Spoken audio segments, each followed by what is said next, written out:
Over the last couple of days, Friday into Saturday, we have seen XRP pump up over 4%. And we've seen a little bit of volatility so far in the early hours of this morning. So I'm going to spend a little bit of time with you guys going through the technical analysis on XRP on the 1 hour and 1 day timeframes, sharing my thoughts and opinions as to where I think that price action is heading. As you get into today's video, find it useful and informative, smash that like button if you're new, subscribe, and let's jump right down into the charts. So here we have XRP paired up with the USDT. We're on the 1 hour Binance chart to start with. So as you can kind of see from the 1600 hours on Friday up to the 1000 hours Saturday 31st, we can see that there is a push to the upside of around 4.74%. Since then, we have moved down, and that move to the downside isn't all that bad, but we'll do our due diligence and check it. It's 2.29 at the minute in terms of percentage drops. This particular move to the downside is interesting because we're fighting the EMAs, blue EMA, and the yellow here is the SMA. You can see here we have the clean rejection from this range, but it does look like it has kind of fallen to your range of expectations. Right in here on the 1-to-1, as you can kind of see, we would have expected 55.67 to 55.9. Currently, we came down to a low of 55.9 exactly. Okay, so this essentially has completed a standard correction as far as we are concerned. It has the potential, of course, to slip back down into this range just a little bit further. It's not a problem. And you can also see this is in line with that previous area of support that we were talking about coming in here as well. So for the most part, we're not too far off from where we thought things would go, right inside that kind of range of expectations. So this means that XRP's price action is going to be looking for a bit of a run to the upside.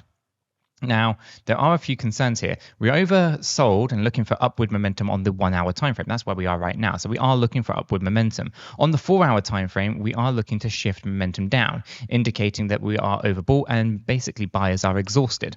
So we want to be a little bit mindful that we're getting a little bit of different opinions on the 1 hour versus 4 hour time frame.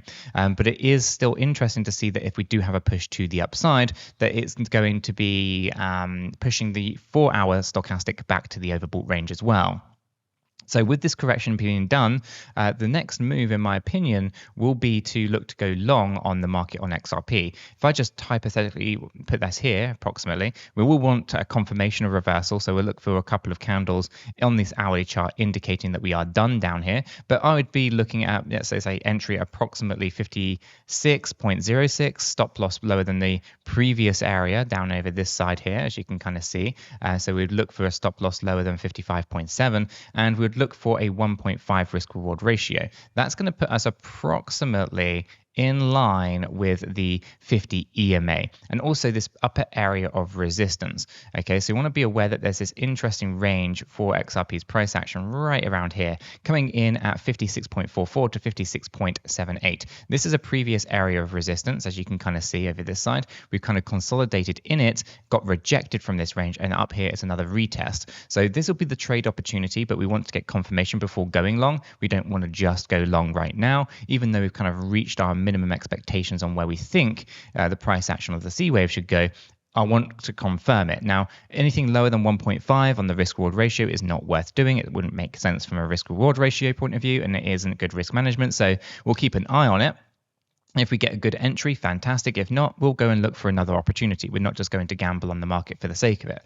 Okay, so the next move will be to retest this area, but there is the potential for a bit of a break to the upside, where that 200 EMA at 57.67 is something that we need to kind of consider as a potential for a bit of a move to the upside. Now, this would actually be falling short of what it should do based on its current existing lows. We would actually be thinking more about a break to the upside here between kind of 58.54 to 59.18. This would be where you would typically expect things to go.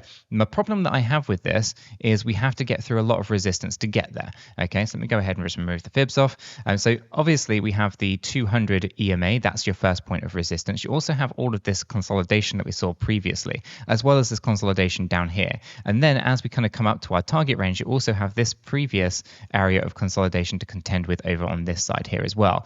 So it's going to be quite difficult to push all the way up to there. Not impossible, and it is something that Elliott Wave theory is saying, hey, this is the target we want to be thinking about. So just be mindful that although that's the target, we're going to see probably some volatility on the journey there. That's why I think it's going to be more interesting to take a look at that 200 EMA, see rejection, come out of a long, potentially go short temporarily before going long again, and then target out that next range. The 4 hour is a bit of a spanner in the works for this one, so I expect to see more volatility on the XRP price action before we kind of reach up into those upper areas. Okay, so I've said it many times in these videos over the last few weeks, expect the unexpected. Market at the moment is in the mode of just extracting liquidity. So basically, there's liquidity hunters, there's whales, there's market makers and so forth. They're just pushing the price to pockets of liquidity and extracting the liquidity. They're not really seeing significant amounts of demand coming in, both on buying or selling, right? So it's not really that there's an influx of sellers. It's not like there's an influx of buyers, but what we are seeing is the market being pushed specifically to the areas of liquidations and where buy and sell order blocks remain so that the market can extract the liquidity. So just be very mindful that, whilst trading this, we expect the unexpected, which sounds bonkers, but I know, right? And essentially we just look for that volatility and look to take advantage of it. So at the moment, the next piece of volatility probably is that move to the 200 EMA, in my opinion, on the 1 hour time frame. Let's roll this up into a daily though, because the daily is a big more, I guess, bullish, because we still are tracking this bullish pattern to 75 to 85 cents on XRP. But before we get there, I also want to see 50 to 53 cents because it would complete the structure. Until we have that, or a clean break above 64.24, we should be expecting 50 to 53 cents before we go to 75 to 85 cents. But the point I'm making is that we're still very much on track for that.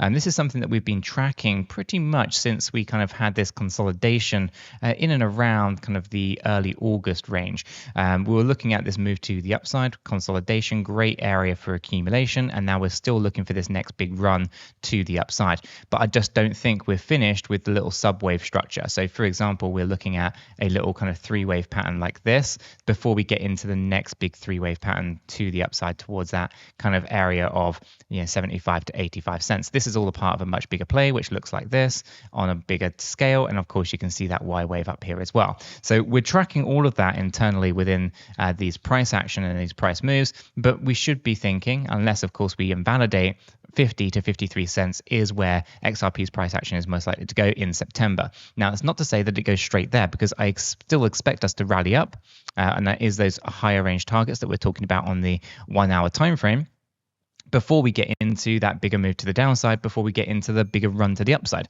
So, as I said, right, expect the unexpected, expect volatility, and expect the market to continue extracting liquidity. That means we go up, we go down, we go up, and essentially we're going to see a lot of liquidations in and all around it. From our stochastic RSI, it's oversold. We are looking for this run to the upside. We've got the momentum now to support that on the daily time frame, just not necessarily on the smaller time frames. So it's a process. Appreciate the process, and in doing so, you'll be able to kind of navigate the market, in my humble opinion, in a really impeccable way. So on the charts, yeah, it's all looking good. Nothing terribly too concerning that I have on the price action for XRP, but you guys can let me know your thoughts and opinions in the comments down below, or join us in our free Discord server. And if you haven't done so yet, guys, check out my second channel just here, where I go through the Cardano technical analysis every single day.